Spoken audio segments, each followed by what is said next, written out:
بسم اللہ الرحمن الرحیم۔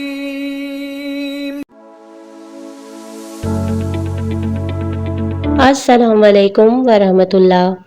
پیارے دوستو، آج ہم ملک شام کی تاریخ اور اس کی فضیلت کے بارے میں جاننے کی کوشش کرتے ہیں، لیکن آپ لوگوں سے گزارش ہے کہ اس ویڈیو کو آخر تک ضرور دیکھیں اور بیل آئیکن کو پریس کر دیں کہ آنے والی ہر نئی ویڈیو آپ تک بآسانی پہنچ جائے۔ تو پیارے دوستو، ملک شام کئی انبیاء کرام علیہ السلام کی سرزمین ہے۔ ملک شام دینی اور دنیاوی ہر لحاظ سے اہمیت کا حامل ہے۔ تاریخ دان کے مطابق اس ملک کا نام شام رکھے جانے کی کئی وجوہات ہیں۔ ان میں ایک وجہ یہ بتائی جاتی ہے کہ یہ نام حضرت نوح علیہ السلام کے بیٹے سام کے نام سے پڑا، کیونکہ وہ پہلے شخص تھے جو اس زمین پر تشریف لائے۔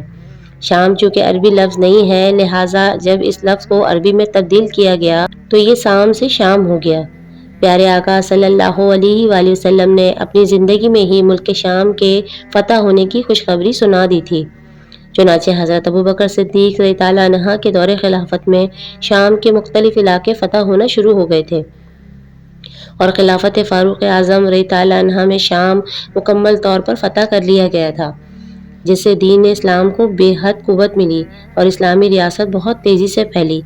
نبی کریم صلی اللہ علیہ وآلہ وسلم نے اپنی احادیث مبارکہ میں ملک شام کی کئی فضیلتیں بیان کی ہیں۔ حضرت عبداللہ بن عمر رضی اللہ عنہ سے روایت ہے کہ آپ صلی اللہ علیہ وآلہ وسلم نے دعا کی کہ اللہم بارک لنا فی شامنا، یعنی اے اللہ ہمارے شام میں برکت دے۔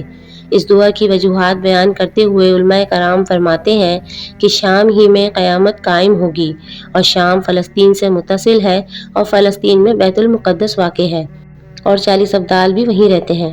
آپ صلی اللہ علیہ وسلم نے فرمایا ملک شام اللہ پاک کا چنا ہوا شہر ہے، اور اللہ تعالیٰ اپنے چنے ہوئے بندوں کو اس میں جمع فرما دے گا۔ یہ بھی فرمایا کہ ملک شام کے لیے خوشخبری ہے کہ بے شک رحمان کے فرشتے اس پر اپنے پر پھیلائے ہوئے ہیں۔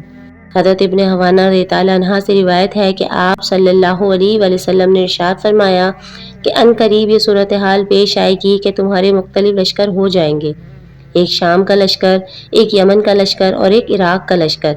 حضرت ابن حوانہ رضی اللہ عنہ نے عرض کی کہ یا رسول اللہ صلی اللہ علیہ وآلہ وسلم، اگر میں یہ صورتحال پاؤں تو کس کو اختیار کروں؟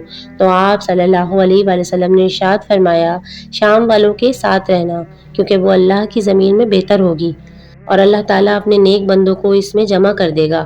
اگر تمہیں یہ قبول نہ ہو تو یمن والوں کے ساتھ رہنا اور اپنے حوضوں سے پانی پینا، اور اللہ پاک نے شام اور اس کے رہنے والوں کا میری خاطر ذمہ لیا ہے۔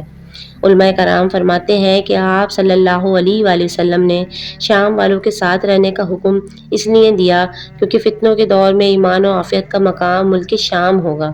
چنانچہ ایک روایت ہے کہ سن لو جب فتنے واقع ہوں گے تو ایمان ملک شام میں ہوگا۔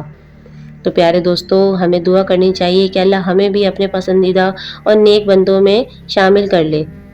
امید کرتی ہوں کہ یہ ویڈیو آپ کو پسند آئی ہوگی۔ اگلی ویڈیو تک کے لیے مجھے اجازت دیجیے۔ اپنا بہت خیال رکھیے گا۔ السلام علیکم ورحمۃ اللہ۔